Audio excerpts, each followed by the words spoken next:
My name is Cassidy Nolan, and I'm 28 years old. 4 weeks ago, my parents sold my grandmother's antique piano, the one she had promised would belong to me, and used every dollar of the $95,000 they got for it to buy my younger sister a brand new Mercedes. They assumed my grandmother was too sick in the nursing home to ever find out, and they assumed I was too weak to tell her. They were wrong. When I finally told my grandmother what they had done, she didn't cry. She didn't shout. She didn't even look surprised. Instead, she reached for her phone, dialed one number, and calmly spoke 7 words that would destroy everything my parents believed they owned. Before I tell you what those 7 words were, and what happened a few days later at my mother's 60th birthday party, take a moment to like the video and subscribe to the channel. But only if you genuinely enjoy stories like this. And drop a comment telling me where you're watching from and what time it is there. Now, let me take you back to the day everything started. The afternoon my grandmother was moved into hospice care. The phone call came on a Tuesday, just after my last piano lesson of the day. I had been packing up sheet music while one of my students struggled to remember the difference between a quarter note and a half note. My phone buzzed. My father's name lit up the screen. I answered immediately. "Your grandmother had another heart attack." He said, "No greeting, no concern, just information. She's stable, but they're transferring her to hospice. Family meeting at the hospital in an hour." I dropped everything. By the time I arrived, my parents and my sister were already gathered in a corner of the waiting room, speaking quietly like they didn't want anyone else to hear. My father, Martin Nolan, stood with his arms crossed, his expression tight and impatient. My mother, Elaine, clutched her designer handbag like it was some kind of shield. And my sister Brittany, 4 years younger than me and the unquestioned favorite in our family, was leaning against the wall scrolling through her phone, barely looking up. "Good. You're here," my father said when he saw me. Not, "How are you doing?" Not, "This must be hard." Just business. We need to divide responsibilities. He spoke like he was assigning tasks in a staff meeting. "Someone needs to visit your grandmother every day." He said, "Elaine and I have the business to run.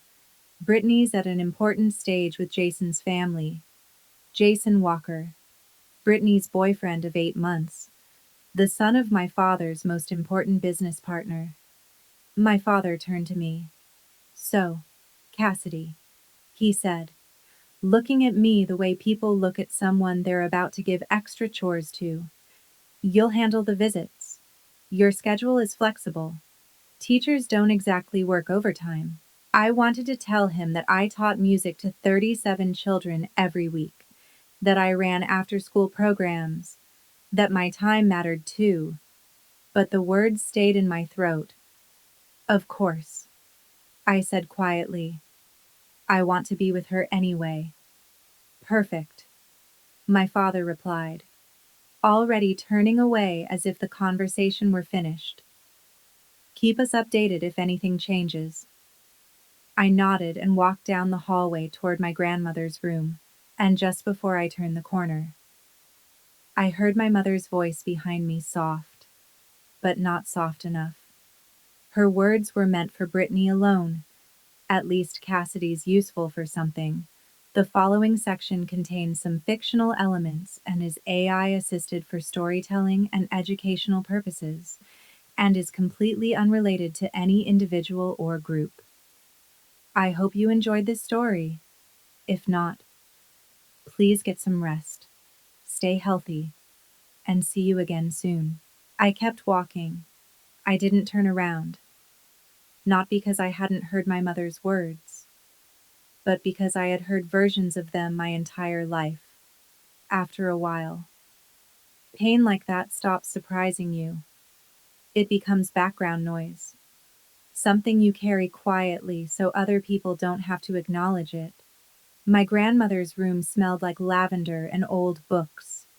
That combination existed because she insisted on it. Hospice staff preferred everything to smell like disinfectant and antiseptic. But Grandma had waved that idea away the first day she arrived. If I'm going to die. She told me during my first visit, I'm going to do it surrounded by things I actually love.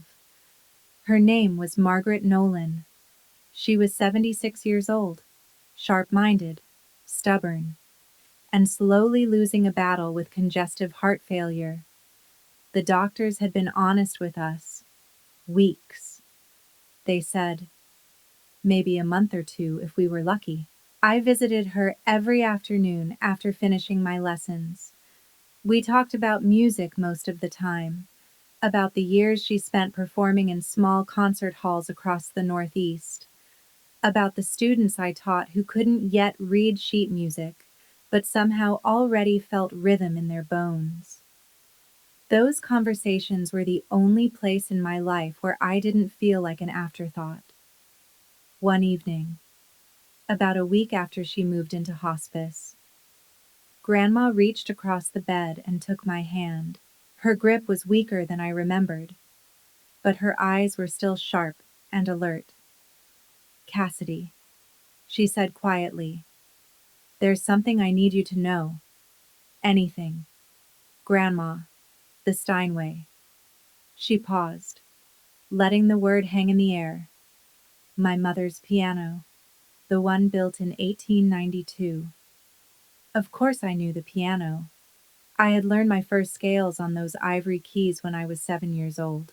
I could still remember the smooth feel of the worn keys beneath my fingers and the deep, rich sound that filled the living room whenever Grandma played. That piano had been the soundtrack of my childhood. It was the only place in our house where I had ever truly felt seen. It's yours, she said firmly. I blinked. Grandma, I've already told your parents, she continued. I told Martin and Elaine last month, in front of everyone. I remembered that dinner. My father's jaw tightening, my mother exchanging a quick glance with my sister. Brittany rolling her eyes and muttering something under her breath about sentimental junk. Grandma. You don't have to give it to me, I said softly. I want to. She squeezed my hand again, surprising me with the strength still hiding in her fingers. You're the only one in this family who understands what that piano means, she said. Promise me you'll take care of it. I promise. She smiled then, the kind of small, knowing smile that made it seem like she understood far more than she was saying out loud. There are things in this world more valuable than money, Cassidy, she murmured, and there are people who only learn that lesson the hard way. 2 weeks later, everything changed. Grandma asked me to bring some old photographs from her house, pictures from her performing years, black and white images of concert halls, programs, and newspaper clippings she wanted to see one last time. I still had a key to the house, so after my lessons ended on a rainy Thursday afternoon, I drove across town to get them. The house was quiet when I arrived, the kind of quiet that made every step echo. Rain tapped against the windows as I walked through the front door and into the familiar hallway. I passed the dining room, then I stepped into the living room and stopped, because the corner where the Steinway piano had stood for nearly 30 years was empty. The house was quiet, too quiet. I stepped through the front door and into the foyer, shaking rain from my coat. The familiar scent of polished wood and old sheet music still hung faintly in the air. I walked past the dining room and toward the living room where the Steinway had stood for nearly 30 years. Then I stopped. The space was empty. For a moment, I actually forgot how to breathe, where the piano should have been. There was only a rectangular indentation pressed into the carpet, the faint outline of 4 heavy legs, the ghost of something that had lived there for decades and had been ripped away. My hand started trembling as I pulled out my phone. I called my mother. She answered on the 3rd ring. "Hello, Mom." My voice cracked despite my effort to steady it. "Where is Grandma's piano?" There was a brief pause on the other end of the line. Then her voice returned, casual and dismissive. "Your father handled that." My stomach tightened. "Handled it how, Cassidy?" "These are adult matters," she said coolly. "You don't need to worry about it." "Where is it?" I pressed. I said, "Don't worry about it." The line went dead. She had hung up. I stood in that empty living room for what felt like hours, staring at the indentation in the carpet while rain tapped steadily against the windows. Thunder rolled somewhere far away. Eventually, I forced myself to move. That evening, I drove straight to my parents' house. My father, Martin Nolan, opened the door with a glass of scotch in his hand. He looked mildly irritated, like I had interrupted something more important. "The piano," I said immediately. "What did you do with it?" He didn't even hesitate. "Sold it," he said. "Got 95,000 for it." "Good price." For a second, the world seemed to tilt sideways. "You sold it?" I whispered. "Grandma said it was mine. Your grandmother is dying, Cassidy." He took a slow sip of his drink. "She doesn't need a piano." He shrugged. "And neither do you." Behind him, I heard the light metallic jingle of car keys. My sister Brittany stepped into the hallway, grinning from ear to ear. She held up a set of keys and shook them proudly. "New keys," she said brightly. "For a new car?" My voice came out flat. "You bought her a car with Grandma's piano?" My father shrugged again, as if we were discussing something trivial like groceries. "Mercedes-Benz," he said. "Brittany needs to make the right impression on the Callaways. Ethan's family cares about appearances." That name twisted in my chest. Ethan Callaway, Brittany's boyfriend and the son of my father's most valuable business partner. "That piano was supposed to be mine," I said quietly. "And what exactly would you do with it?" my mother asked from behind him. Elaine Nolan stepped forward, arms crossed tightly across her chest. "You teach children's music classes. Cassidy, you don't perform. You don't have room for something like that." She glanced toward Brittany. "Your sister needed that money for her future." "Her future," I repeated slowly. The words tasted bitter in my mouth. Brittany strolled into the foyer, swinging the car keys like a trophy. "Don't be jealous, Cassidy," she said, with a wide, polished smile. "It's not a good look." She tilted her head slightly. "Maybe if you'd chosen a better career, you could afford nice things too." I looked at the 3 of them standing there together. My father, my mother, my sister. The family where Brittany was always the center of everything, and I was the extra piece no one quite knew what to do with. "Does Grandma know?" I asked. Silence. I looked directly at my father. "Does she know you sold her piano?" My mother's expression hardened instantly. "She's in hospice, Cassidy," she said sharply. "She's on morphine half the time. She doesn't need to hear anything that would upset her." "You mean, you don't want her to know?" My mother stepped closer. Her voice dropped lower, colder. I mean that if you tell her something that causes her stress and something happens to her, she let the sentence hang in the air. That will be on you. Her eyes locked onto mine. Do you really want to be responsible for killing your grandmother? The accusation hung between us like poison. The old version of me would have backed down. I had done it 100 times before, but something inside me had finally cracked. Grandma has a right to know what happened to her property, I said quietly, and I'm not going to lie to her. I turned and walked out before they could answer. That night I didn't sleep. My apartment felt smaller than usual. A modest one-bedroom that my parents had always mocked as proof of my poor life choices. I sat on my second-hand couch staring at a framed photograph on the bookshelf. It was my grandmother Margaret at her final concert 20 years ago. Her hands poised above the Steinway keys, her face glowing with purpose. The same piano my parents had sold like it meant nothing, and the same piano she had promised would one day be mine. Her fingers hovered above the piano keys in the photograph. Her face bright with focus and purpose. It was the same Steinway my parents had sold like it meant nothing. I stared at the picture for a long time, the soft lamplight reflecting off the glass frame. My mother's words kept echoing in my head. If something happens, that will be on you. Was she right?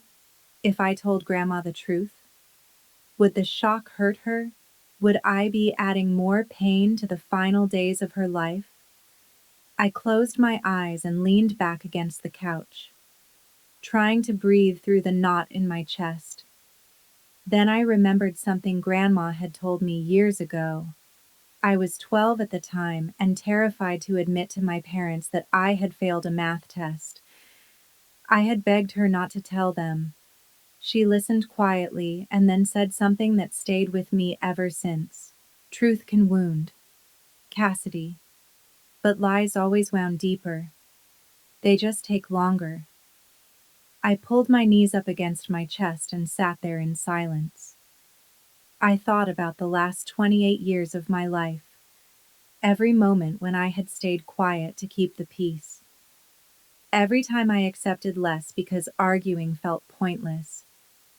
Every time I made myself smaller so the rest of my family could feel bigger. And where had that gotten me? Here, alone in a small apartment, invisible in my own family, watching them erase my grandmother's wishes like her voice meant nothing. If I stayed silent now, I wasn't protecting anyone. I was helping them get away with it. By 3 in the morning, my decision was made. Grandma deserved the truth. She deserved to know that her own son had stolen from her, lied to her, and assumed she was too weak to matter anymore. And maybe, just maybe, I deserved to stop apologizing for existing. I set my alarm for early morning. I would go to the hospice center before my first lesson of the day. I would tell her everything. When I arrived the next morning, Grandma Margaret was already awake. She was propped up against a stack of pillows, looking out the window as the sunrise painted the sky in pale orange and gold. When she saw me step into the room, she smiled gently. "You look like you didn't sleep," she said. I didn't. I pulled a chair closer to the bed and took her hand.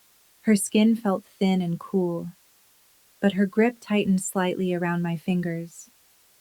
"Grandma," I said quietly, "I need to tell you something, and it's going to hurt." Her eyes studied my face. Even after everything, they were still sharp and clear. "Then tell me." So I did. I told her about the empty space in the living room where the Steinway had stood. I told her about the $95,000, about the Mercedes sitting in Brittany's name, about my father's careless dismissal, about my mother's warning. I told her everything. As I spoke, I prepared myself for tears, for anger, for the kind of devastation that might shatter what little strength she had left. But when I finished, Grandma Margaret simply exhaled slowly. Not a gasp of shock, not a cry of betrayal, just a long, quiet sigh. The sigh of someone who had expected this all along. "Grandma," I whispered.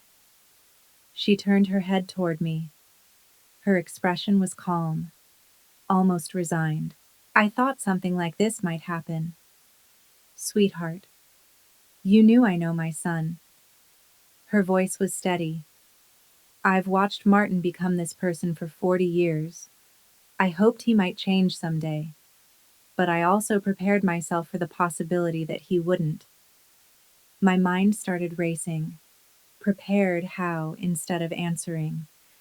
She reached slowly toward the bedside table. "Would you hand me my phone?" I picked it up and placed it gently in her hand. She unlocked it with surprising ease and began scrolling through her contacts. Then she stopped on a name and pressed the call button. A few seconds later, she tapped the screen and placed the phone on speaker. 3 rings. Then a man's voice answered, deep and calm. "Margaret, how are you feeling today? If you think I did the right thing by telling my grandmother the truth instead of staying silent, leave a 1 in the comments. Your voice matters more than you think." And I read every single one. Sometimes the quietest act of courage is simply choosing honesty. "Margaret, how are you feeling?" The voice on the phone was deep, calm, and measured. Grandma Margaret didn't hesitate. "I'm dying, Harold," she said simply, "but my mind is clear, and it's time." There was a short pause on the other end of the line. "I understand." The man replied. When he asked, "Sunday," Grandma said. "Elaine's birthday party. At my house?" Another pause. "I'll prepare the documents," the man said. "Thank you, old friend." Grandma ended the call and set the phone down gently on the bedside table. Then she looked at me with a small, knowing smile. I stared at her, completely confused. "Grandma, who is Harold Jennings?" She said calmly. "He's been my attorney for 30 years. He was your grandfather's closest friend." "You have your own attorney?" I asked. She let out a soft, tired laugh. "Oh, sweetheart," she said. "I have many things your father doesn't know about." Her eyes sparkled faintly despite the exhaustion carved into her face. "Martin has always believed he understands everything about my affairs," she continued. "He's always believed that." She paused for a moment. "That has always been his greatest weakness." I sat there, feeling like I had stepped onto the edge of something enormous, something I couldn't quite see yet. "What's going to happen on Sunday?" I asked, slowly. At Mom's birthday party, Grandma Margaret squeezed my hand. "Justice." The word was quiet but firm. "Delayed, perhaps," she added, "but justice nonetheless." "I don't understand." "You don't need to understand everything yet," she said gently. She leaned back against her pillows, suddenly looking much more tired than before. "I just need you to do one thing for me. Anything.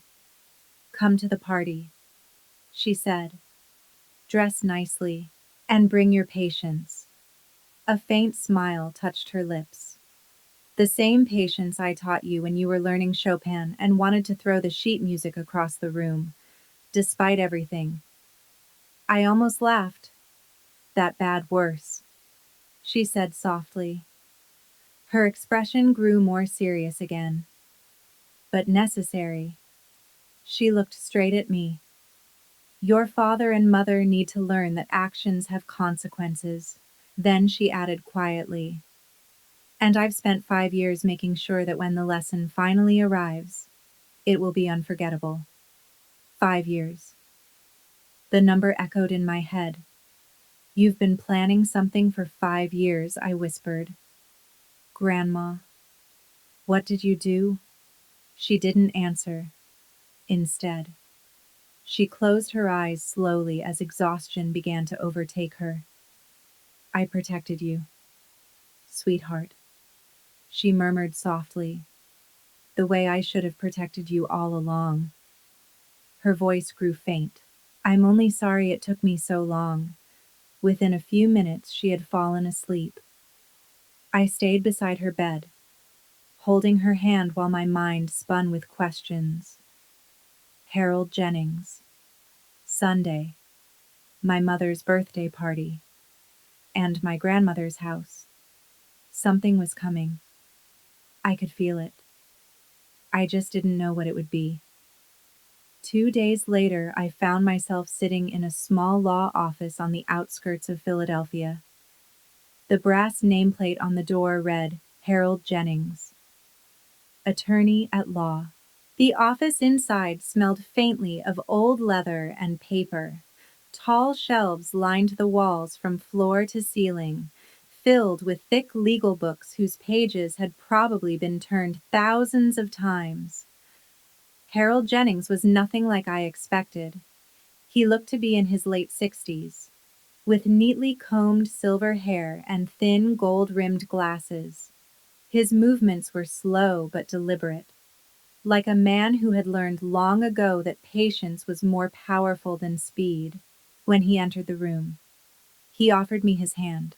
"Cassidy Nolan," he said warmly. "Your grandmother speaks about you often." He smiled kindly. "It's a pleasure to finally meet you. It's a pleasure to finally meet you," he said again. "Mr. Jennings. I, Harold. Please." He interrupted gently. He gestured toward the chair across from his desk. "Sit." I lowered myself into the chair, suddenly aware that my hands were trembling slightly. The office felt quiet in a way that made every small sound seem louder. The rustle of paper, the ticking of a clock somewhere behind me. "Your grandmother asked me to explain a few things before Sunday," Harold said calmly. I nodded. "Your grandmother is a remarkable woman," he continued, "and she is far more perceptive than her children have ever given her credit for." He folded his hands neatly on the desk. "For years she has been observing, watching, planning what exactly I asked." Instead of answering immediately, he studied me for a moment. "Tell me something, Cassidy," he said. "Do you know who owns the house your parents live in?" I blinked in confusion. "They do," I said automatically. "Grandma gave it to them after my grandfather passed away." Harold's expression didn't change. "Is that what they told you?" "That's what everyone says." "Everyone," Harold replied quietly, "is wrong." He opened a drawer in his desk and removed a thick folder. Then he slid it across the desk toward me. "Your grandmother allowed Martin and Elaine to live in that house rent-free," he said, "but she never transferred ownership. Not legally." He added, "Not ever." I stared down at the document inside the folder. A property deed. The name printed clearly across the top. Margaret Nolan. There were no amendments, no transfer forms, no signatures passing ownership to my parents. "They've been living in her house for 10 years, I said slowly, trying to process it, thinking it was theirs. Precisely. My head felt like it was spinning. But why would Grandma let them believe that I asked? Harold leaned forward slightly. "Because she was watching," he said, "watching to see if her son would prove her fears wrong." His voice softened slightly. Unfortunately, he did exactly what she expected. I left Harold's office that afternoon with more questions than answers.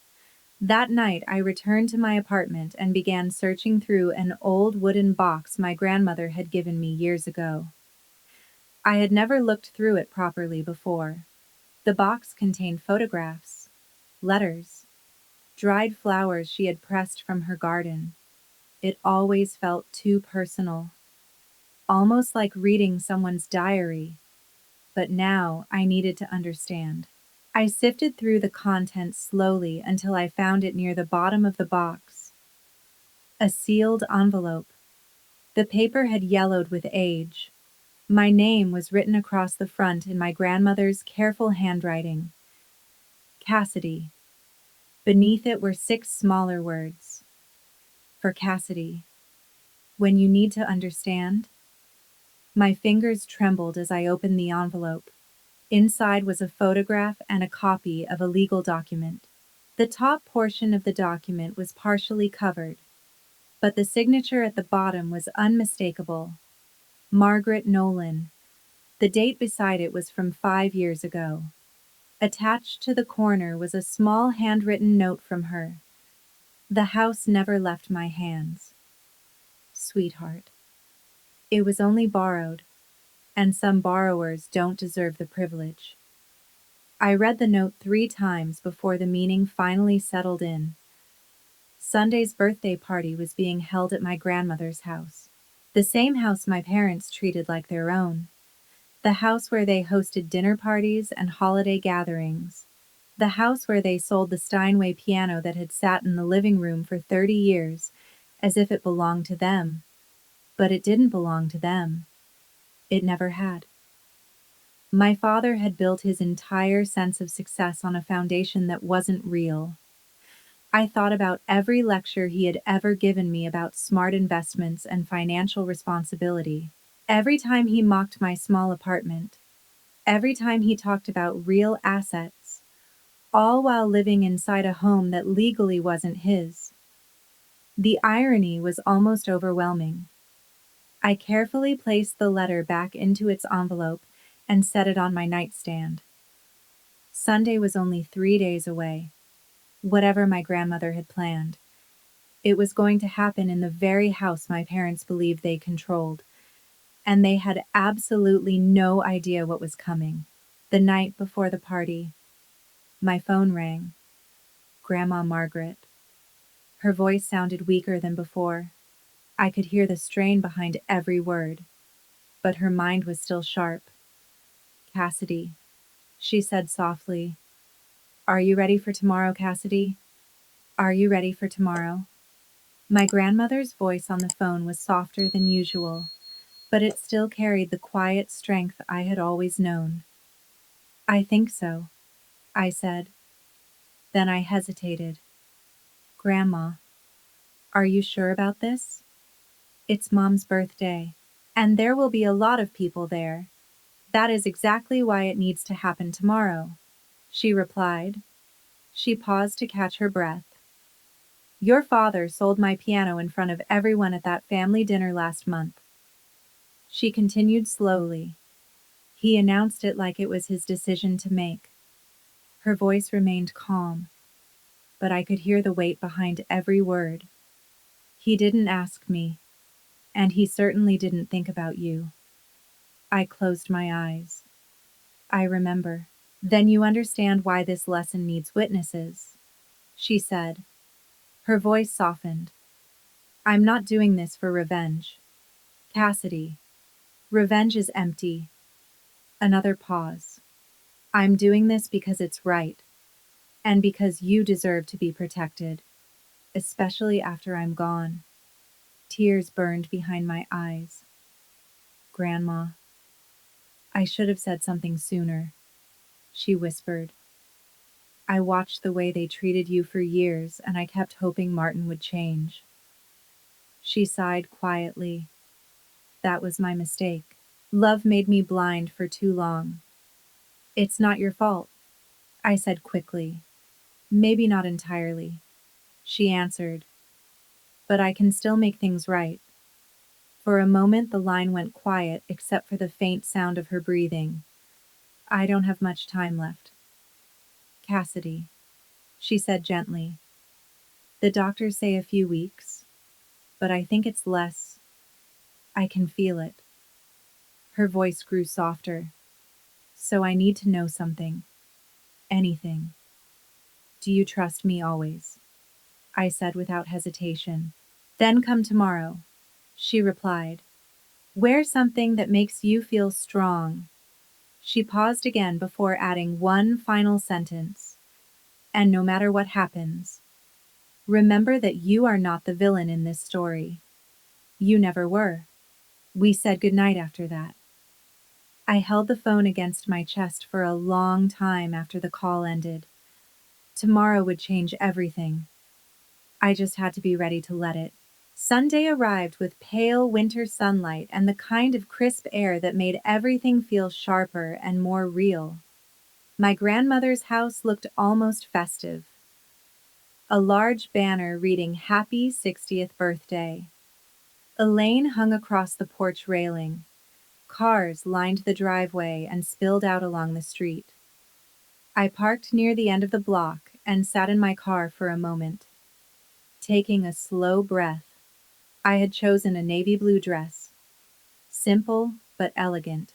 The pearl earrings my grandmother had given me on my 21st birthday rested against my neck. My hair was pinned neatly back. It felt like armor for a battle I didn't fully understand yet. When I stepped inside, the house buzzed with conversation. About 30 people had already gathered. Aunts and uncles I only saw at holidays. Old neighbors. Several of my father's business associates. Near the fireplace, I spotted Ethan Calloway and his father talking quietly. Brittany stood beside Ethan with her arm looped through his, smiling brightly. But my eyes were immediately drawn to the living room. The corner where the Steinway had stood for 30 years was empty. Someone had placed a large potted plant there, as if greenery could somehow fill the absence. It looked ridiculous. A leafy apology for something that could never really be replaced. Across the room, my mother Elaine stood near the dining table in a red designer dress, accepting compliments as if she were royalty receiving tribute. My father Martin moved easily through the crowd, greeting guests with his usual practiced charm. And in the far corner of the room, almost unnoticed among the guests, sat Harold Jennings. His leather briefcase rested beside his chair. He caught my eye from across the room and gave me a nearly invisible nod. I nodded back. A moment later, my great-aunt Clara, my grandmother's younger sister, appeared beside me. Cassidy, sweetheart, she said softly. How is Margaret really tired? I answered honestly, but still sharp. She always was the clever one, Aunt Clara said. Her eyes drifted across the room. I noticed the piano is gone. Aunt Clara, I heard Margaret wanted to sell it. Someone nearby said. I opened my mouth to respond, but my father's voice suddenly cut through the room. Everyone, if I could have your attention.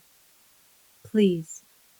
Martin Nolan stepped into the center of the living room with a crystal glass raised in his hand, commanding the space like it belonged to him. Which, I now knew, it didn't. Today, he announced proudly, we celebrate 60 wonderful years of Elaine Nolan. Applause broke out around the room. My mother smiled brightly, basking in the attention. And, my father continued, I'd like to share some exciting family news. My stomach dropped. As many of you know, our daughter Brittany has been seeing Ethan Calloway, the son of my dear friend and business partner Robert Calloway. He gestured toward Ethan, who nodded politely beside Brittany, to celebrate her bright future. My father continued. We have a special surprise. He motioned toward the front door. Everyone, come outside. Guests began filing toward the driveway, curious murmurs filling the air. I followed slowly, my chest tightening with every step. Parked in the driveway was a gleaming silver Mercedes-Benz. A large red bow sat perfectly centered on the hood. A gift, my father announced proudly, made possible by Margaret Nolan's generosity. My throat tightened. She chose to sell her antique piano, he continued, to invest in her granddaughter's future. Brittany squealed with excitement. She threw her arms around my father and laughed as guests applauded. Cameras came out. Someone began taking photos while Brittany posed beside the car like it was a prize she had won. I stood frozen on the porch. He was doing it again, rewriting the story, turning himself into the hero while completely erasing my grandmother's wishes.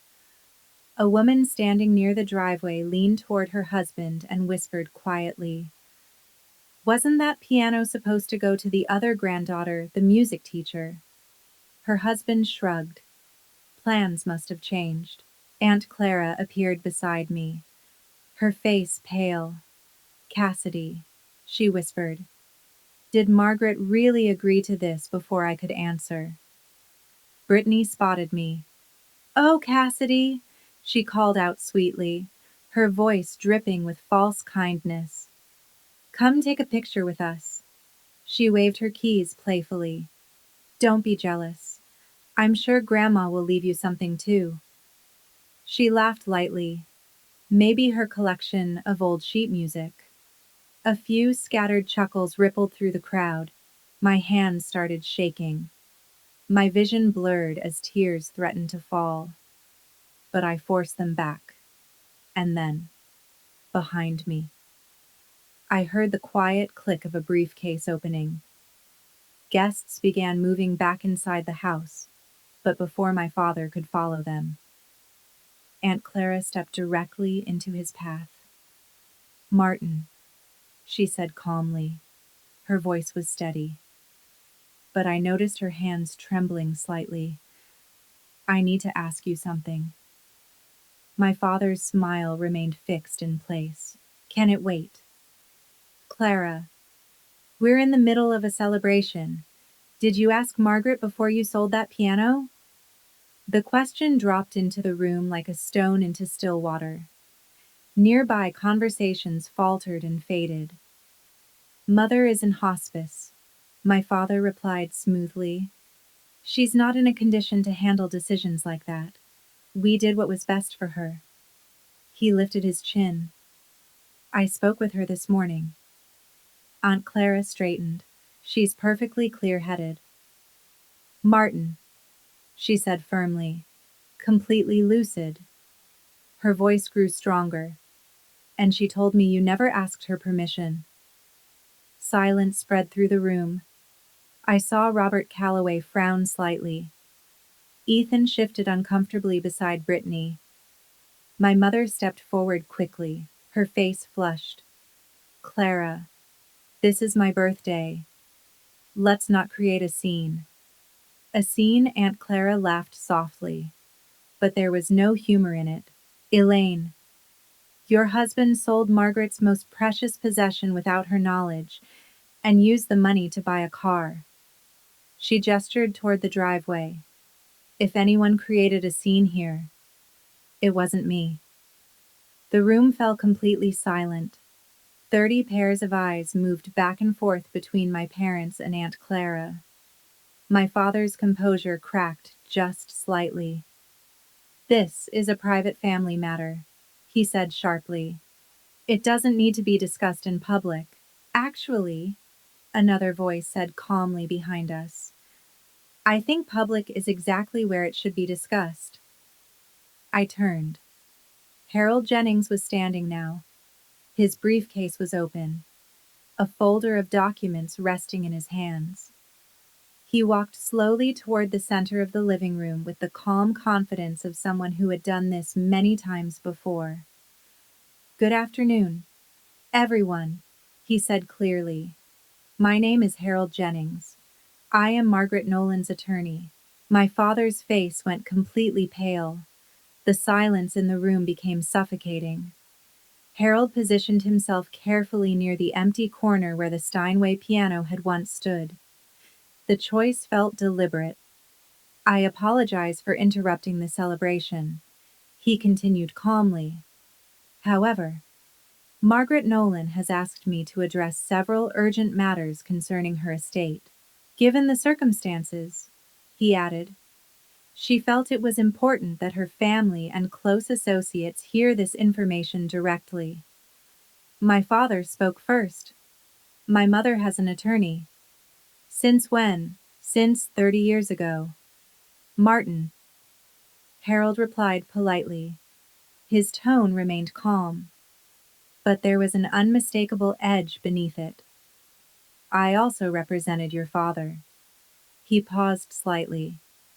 You would know that, if you had ever bothered to ask. Muffled gasps spread through the room. Someone whispered behind me, "Oh my God." My mother stepped forward quickly. Margaret is dying, she snapped. She's not in her right mind. Whatever documents you think you have. Harold raised one hand gently, silencing her.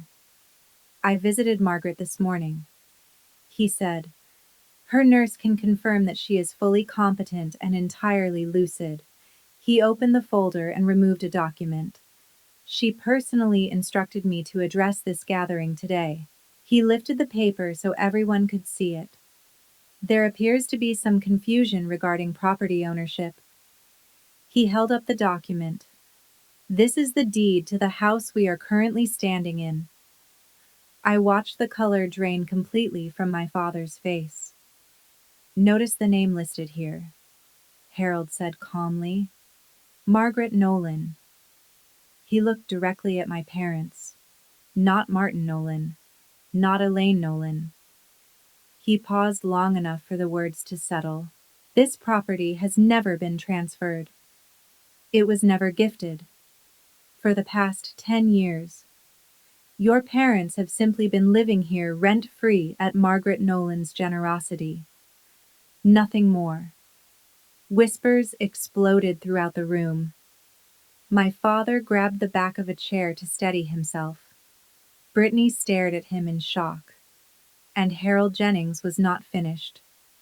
That, he said quietly, is only the beginning. If you're still listening, you're probably holding your breath the same way I was in that moment. Before I tell you what Harold revealed next, let me ask you something. Who do you think actually owns that house option A? My parents. Because surely my grandmother must have transferred it to them at some point. Option B. My grandmother. Because there has been a secret all along. Or option C. Me. Because the biggest twist hasn't even happened yet. Drop your answer in the comments and keep listening. Because what happened next changed everything. My father's voice cracked as he stared at the document. This is impossible, Martin said. Mother told us the house was ours. She promised. She promised you could live here. Harold corrected calmly. He placed the deed flat on the dining table where everyone could see it. There is a significant legal difference between living somewhere and owning it. Mr. Nolan. The realization began spreading through the room like wildfire. I saw Robert Calloway slowly take a step back from my father.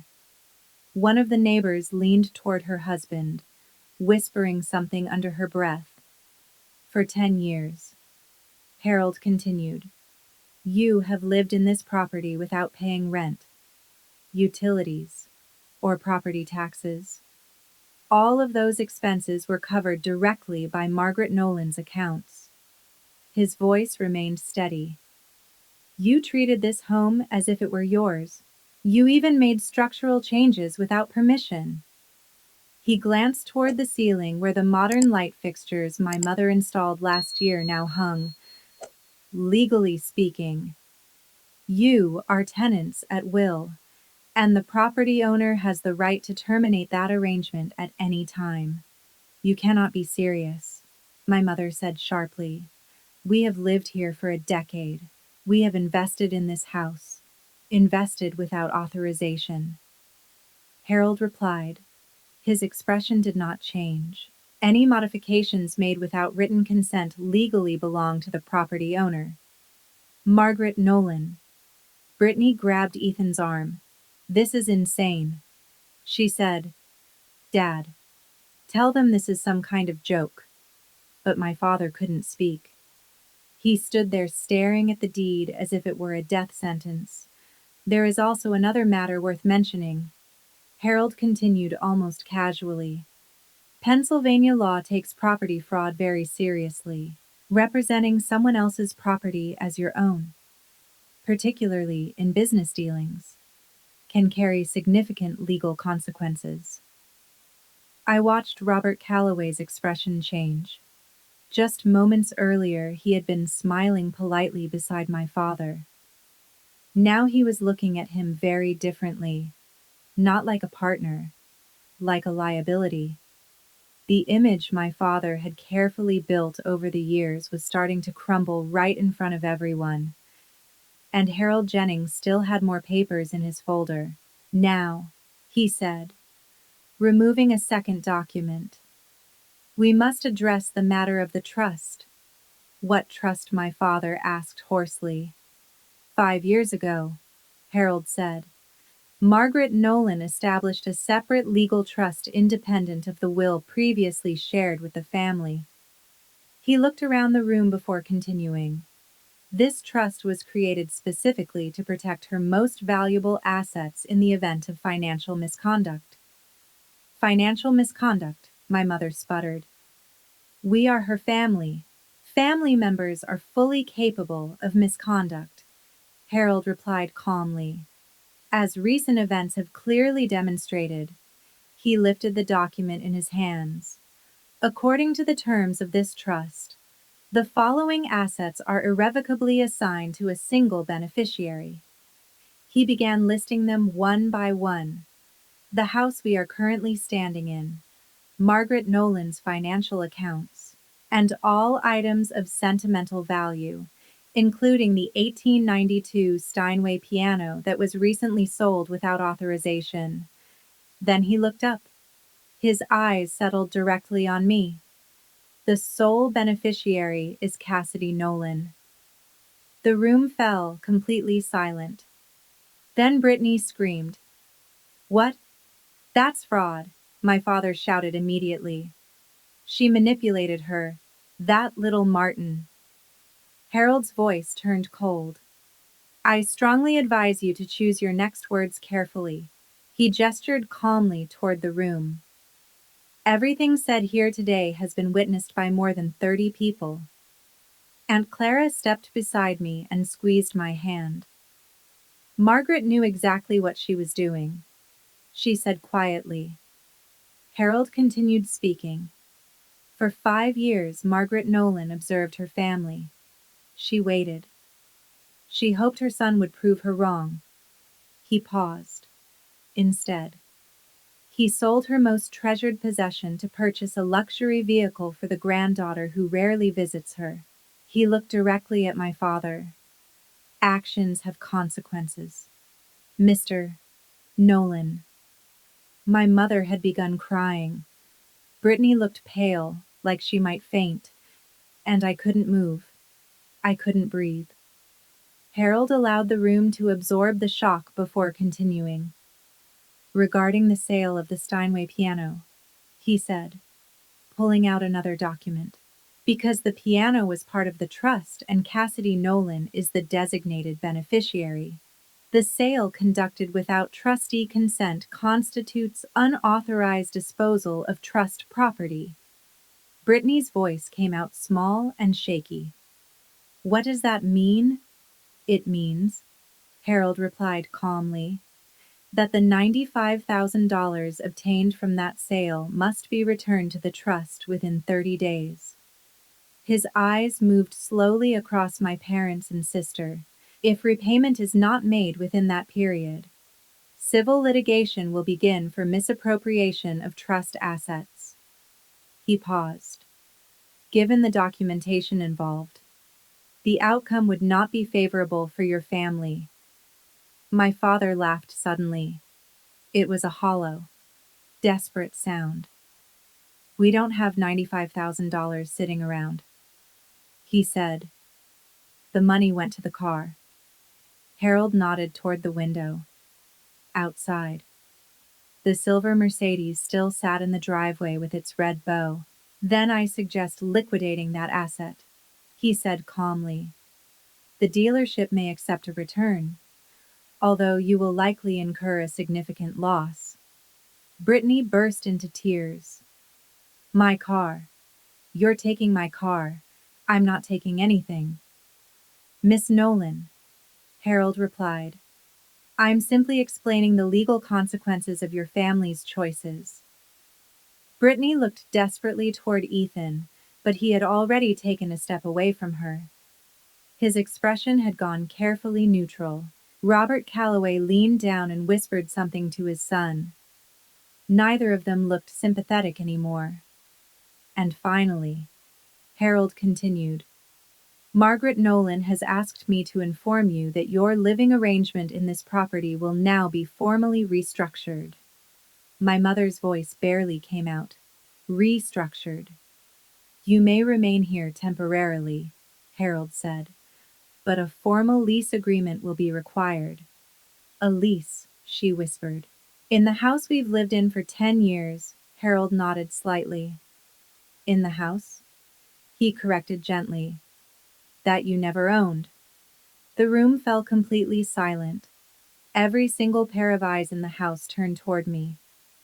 My father slowly turned in my direction. His face twisted with anger and disbelief. You did this, Martin said hoarsely. You poisoned her against us. I didn't move. No. Dad. I said calmly. I didn't do anything. My voice was steadier than I expected it to be. Grandma made those decisions 5 years ago, long before I knew anything about them. I only found out this week. Liar. My mother snapped. Elaine's voice shook with bitterness. You've always been jealous of Brittany, jealous of this family and everything we built. This is your revenge. Revenge. Something inside me hardened. I didn't sell Grandma's piano without asking her. I said quietly. I didn't spend the money on a car for myself. And I didn't lie to everyone about what really happened. I took a step forward and looked directly at my mother. I'm not the one who said, at least she's useful for something, when I agreed to visit Grandma every day. A wave of shocked murmurs passed through the room. And I'm not the one who hung up the phone when I asked what happened to her piano. I held her gaze. And I'm definitely not the one who threatened me by saying I would be responsible for killing Grandma if I told her the truth. Gasps rippled through the crowd. Aunt Clara's hand tightened around mine. For the first time in my life, I didn't look away. I spent 28 years invisible in this family. I continued quietly. I accepted it because I thought that was what love meant. Making yourself smaller so everyone else can feel bigger. I looked at my father, then my mother, then Brittany, who was still crying somewhere near the doorway about the car she was about to lose. But Grandma taught me something different. I said, she taught me that loving yourself sometimes means standing up for what is right, even when it costs you everything. I took a slow breath. So here is what I want you to understand. I'm not apologizing anymore. I'm not staying silent anymore. And I'm done pretending everything is fine when it isn't. The room remained absolutely still. No one said a word. One by one, guests began quietly gathering their coats. People avoided eye contact as they slipped toward the door. Soft whispers filled the air as the crowd slowly disappeared. Within minutes, the house that had been full of voices felt strangely hollow. Harold gently touched my arm. "Cassidy," he said quietly, "we should discuss the next steps." I nodded, still feeling like I was watching everything from outside my own body. "Legally speaking," Harold continued softly so only I could hear, "you have several options. You could demand immediate eviction, given the circumstances. Your grandmother would absolutely support that decision." I looked across the room. My father had collapsed into a chair, his head buried in his hands. My mother stood frozen near the window. Mascara streaked down her face. Brittany had vanished outside, probably still crying beside the Mercedes. They looked broken. Part of me wanted revenge. A small, wounded part of me wanted them to feel every bit of the pain they had caused me for 28 years. But that wasn't the person I wanted to become. "I don't want to throw them out," I said quietly. "Not immediately." Harold raised an eyebrow. "Are you certain?" "Yes." I inhaled slowly. "Here's what I want. The $95,000 gets returned within 90 days. Not 30. I'll give them time to sell the car and figure things out. They can remain in the house under a formal lease agreement with minimal rent." My voice faltered for just a moment. "And after Grandma," I swallowed hard. "After she passes, they'll have 12 months to find somewhere else to live." Harold studied me carefully. "That is remarkably generous. Given everything that has happened, maybe," I said. "But I'm not doing this to punish them. I'm doing it because it's right, and because I refuse to become the kind of person they are." For a long moment he said nothing. Then Harold nodded slowly. "Your grandmother told me you would respond this way." His expression softened. "She is very proud of you." "Cassidy." My voice cracked. "I know." The agreement was written right there on the dining room table. Aunt Clara and 2 remaining guests stayed as witnesses. My father signed the paper without looking at me. My mother's hands shook so badly she could barely hold the pen. Neither of them spoke. By the time the last signature was finished, the house was nearly empty. Robert Calloway and Ethan had already left without saying goodbye. Later, I learned Ethan had driven away while Brittany was still outside crying. The birthday cake sat untouched on the table. The banner on the porch hung crooked and forgotten.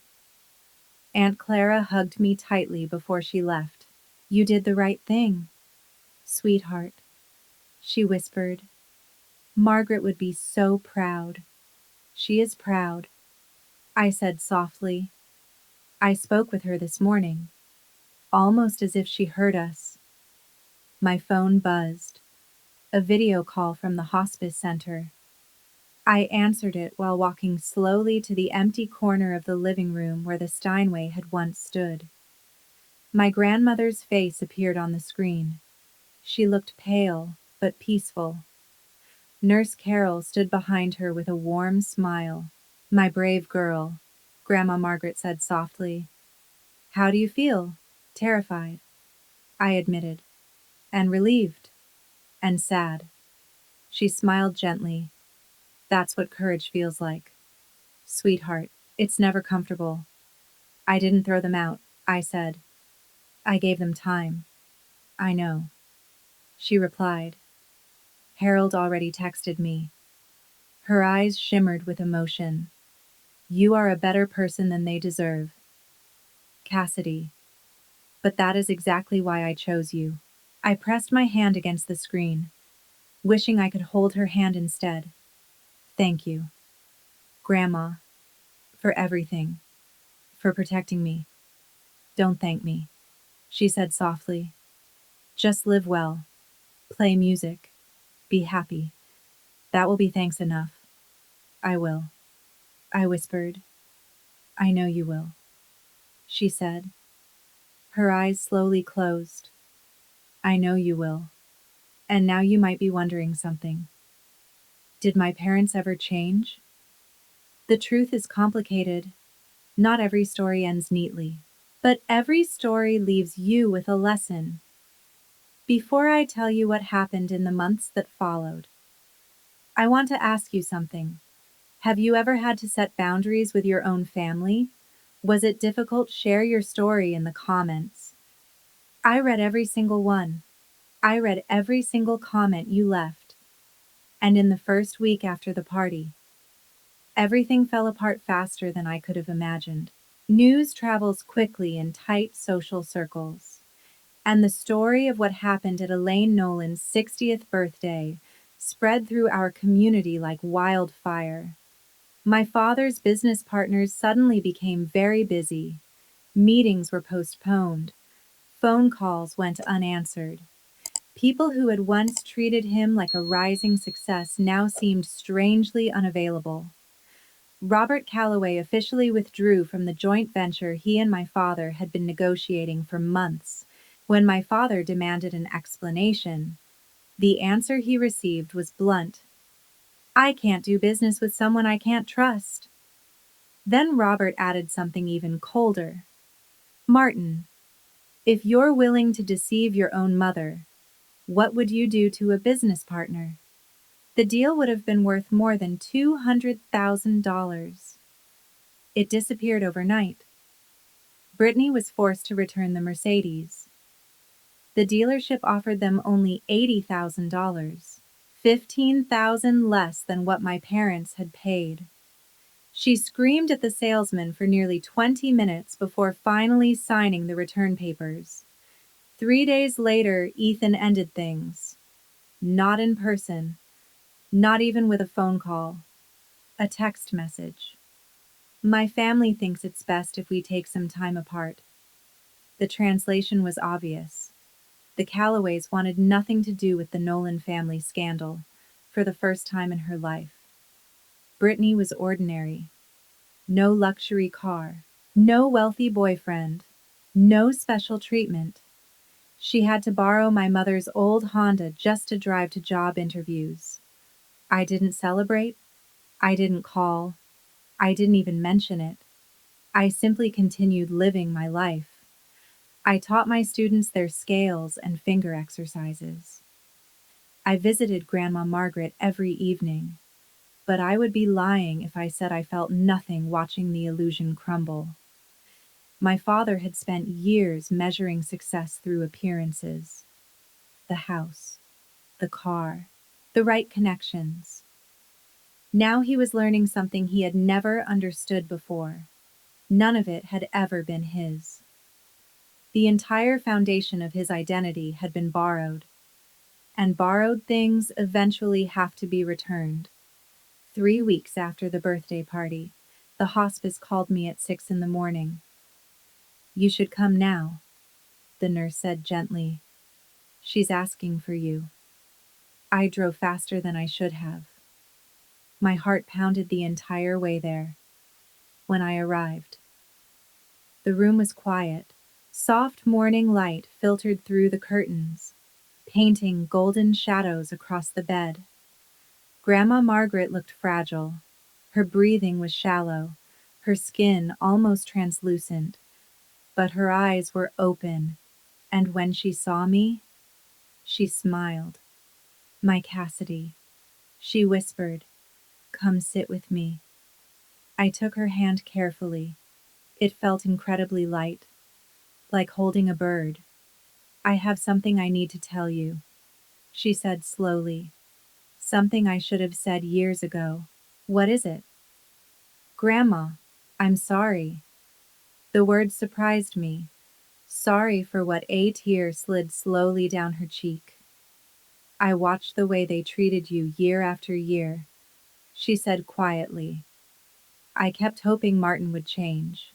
I kept hoping Elaine would see how special you are. She swallowed. I made excuses because I didn't want to believe my own son could become someone like that. Her voice faltered. I should have protected you sooner. My own tears were falling now. It's not your fault, I whispered. Maybe not entirely, she said softly, but I could have done more. Her fingers tightened weakly around mine. I waited until I was dying to act. I'm sorry, sweetheart. You deserved better. I shook my head. You gave me everything that mattered. I said, music, love, and the knowledge that I was worth something. That's more than they ever gave me. She smiled then, for just a moment. She looked like the grandmother I remembered from childhood. Strong, radiant, alive. I'm so proud of you, Cassidy, she whispered. You have a good heart. She paused. But you finally learned how to protect it. You taught me that, I said softly. Then I did something right. Her eyes slowly closed. I'm tired now. Sweetheart, stay with me. I'm right here. I said. Grandma Margaret passed away that evening, peacefully, with my hand in hers. 5 days later, we held her funeral at the small church she had attended for nearly 50 years, just as she had requested. It was simple.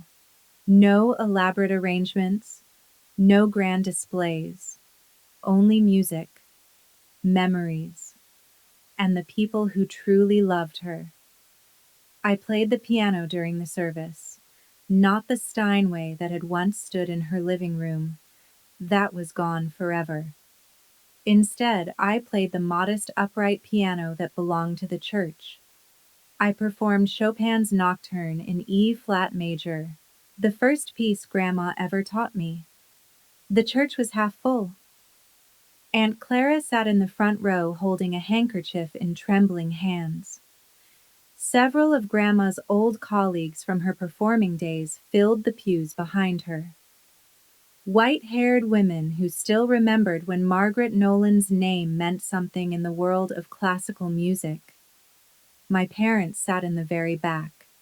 They didn't approach me before the service. They didn't approach me afterward either. My mother wore dark sunglasses the entire time. My father stared straight ahead like a man waiting for judgment. Brittany didn't attend. My mother quietly explained to someone that she was too emotionally fragile. I delivered the eulogy.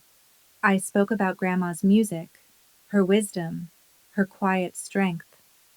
I spoke about the way she showed love, not through grand gestures, but through consistency, through showing up every day and truly seeing the people around you. I never mentioned the conflict. The funeral wasn't the place for that. After the service, my father began walking toward me. I saw him hesitate halfway across the room. Then my mother took his arm and gently pulled him away. He never reached me. Maybe he wanted to apologize. Maybe he didn't. I'll never know. But by then, I had already accepted something important. Some apologies never come.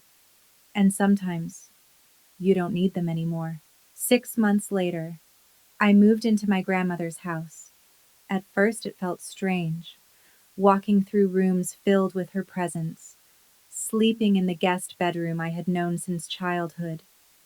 But slowly the house began to feel like home, using part of the money that had been returned to the trust. I bought a new piano, not a Steinway. Those cost far more than $95,000, but it was a beautiful Yamaha grand piano. And it stood proudly in the same corner where Grandma's Steinway had once lived. It was different from the Steinway, but meaningful in its own way. A new beginning. After I moved into Grandma Margaret's house, life slowly found a rhythm again. I started offering private piano lessons on weekends. At first it was just a few students, children from the neighborhood whose parents had heard about me through Aunt Clara. My first student was Clara's granddaughter, Sophie. She was 8 years old, bright-eyed and endlessly curious, with the same impatient energy I remembered having at her age. Her fingers stumbled across the keys at first, just as mine once had, the day she managed to play her first complete scale without stopping. She turned to me with a huge smile, and for some reason, I started crying. Not because of sadness, but because it felt like something beautiful was beginning again in that house. My parents moved out 2 months after Grandma passed away. They didn't stay for the full 12 months I had offered them. They said the house carried too many painful memories. Personally, I think they simply couldn't stand the reminder of everything they had lost. They bought a small condo across town. My father's business struggled for a while after the scandal. What remained of it eventually shrank to half the size it once had been. My mother joined a different social club, one where people didn't know the Nolan family history. We didn't speak anymore. Not out of anger exactly, just distance. Some gaps grow too wide to easily bridge. But I wasn't bitter. Bitterness is exhausting, and I had a life to build. In the evenings, I often sat at the piano until the sky darkened and the stars appeared outside the windows. Sometimes I played Chopin, sometimes Bach, sometimes melodies that didn't belong to anyone at all. Music that simply wandered wherever it wanted. Grandma Margaret was still present in those moments, in the lavender growing in the garden she had planted years ago, in the soft creak of the old wooden floors, in the way the sunlight spilled through the windows each evening.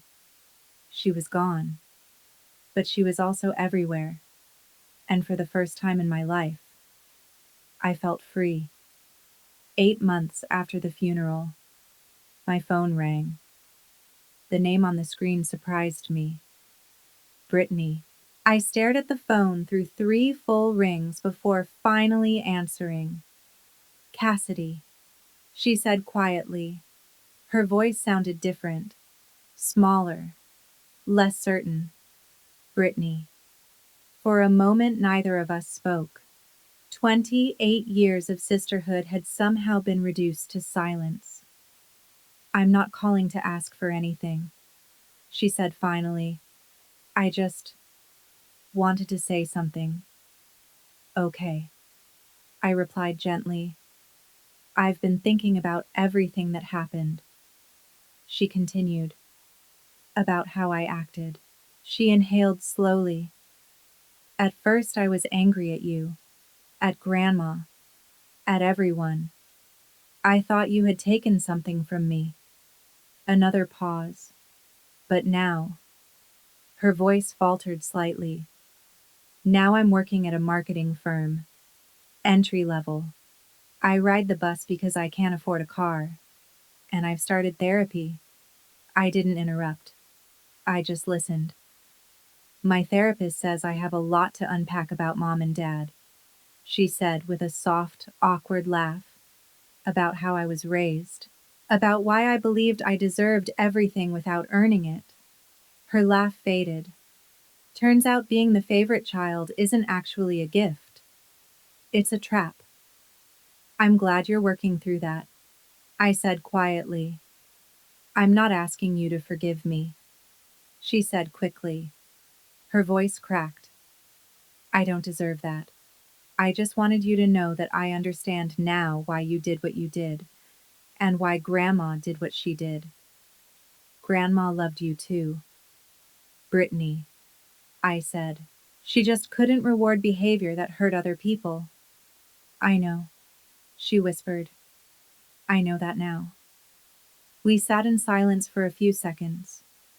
If you ever want to talk again, I said slowly, I'm willing to listen, but trust takes time to rebuild. I understand, she said. Good. We ended the call without saying goodbye.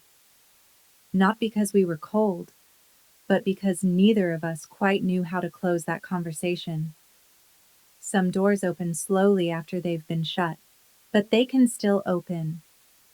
It is spring now, a full year since Grandma Margaret entered hospice. Tonight, I'm sitting at the piano as the sun sets behind the garden. The windows are open and a warm breeze carries the scent of jasmine and freshly cut grass through the room. I play Grandma's favorite nocturne, the one she performed at her final concert 20 years ago. The notes drift through the quiet house, soft and steady, as I play. I think about everything that happened, the betrayal, the truth that came out that day in the living room, the boundaries I never thought I would have the courage to draw. I think about Grandma, her strength, her patience, her quiet determination to protect me even when I didn't know I needed protecting. I think about my parents living in their small condo across town, rebuilding a life that looks nothing like the one they once imagined. I think about Brittany riding the bus to work every morning and learning for the first time what it means to earn something. I don't hate them. Hate takes too much energy, but I don't need them anymore either. And that kind of freedom is something I never expected to find. The nocturne ends. The final notes linger in the air before fading into the quiet evening. I look at the photograph resting on top of the piano. Grandma Margaret at 60 years old. Radiant, her hands hovering over the Steinway keys she loved so much. I'm doing okay, Grandma, I whisper. More than okay. Somewhere deep down. I like to believe she hears me. I close the piano lid and walk to the window. The first stars are beginning to appear in the darkening sky, small points of light scattered across the night. I don't have the original piano, and I don't have the family I thought I had. But I have something better. I have myself. I have boundaries. And I have a life built on truth instead of silence. That is the real inheritance my grandmother left me. And that is my story. Thank you for staying until the end. There was a moment in this story when I realized something simple but powerful. Silence can look like kindness, but sometimes it's just fear wearing a polite face. For years, I believed keeping peace meant accepting less, shrinking myself so others could feel comfortable. But truth has a strange way of restoring dignity, even when it arrives painfully. Standing up for what is right doesn't always feel heroic in the moment. Sometimes it feels terrifying, lonely, and uncertain. Yet that small act of honesty can protect someone, change a life, or stop a cycle that has lasted for years. I often wonder what you would do if you were standing where I stood that night. Would you stay quiet? Or would you tell the truth, even if it changed everything, and wherever you're listening from right now? I'd genuinely love to know. Leave a comment and tell me your city or country. Stories like this travel farther because of people like you. A single subscribe from you helps this channel keep sharing real stories about courage and boundaries. A like or a share might help someone out there realize they are not alone and that they deserve to be heard too, in a quiet way. That makes you part of the reason these stories matter.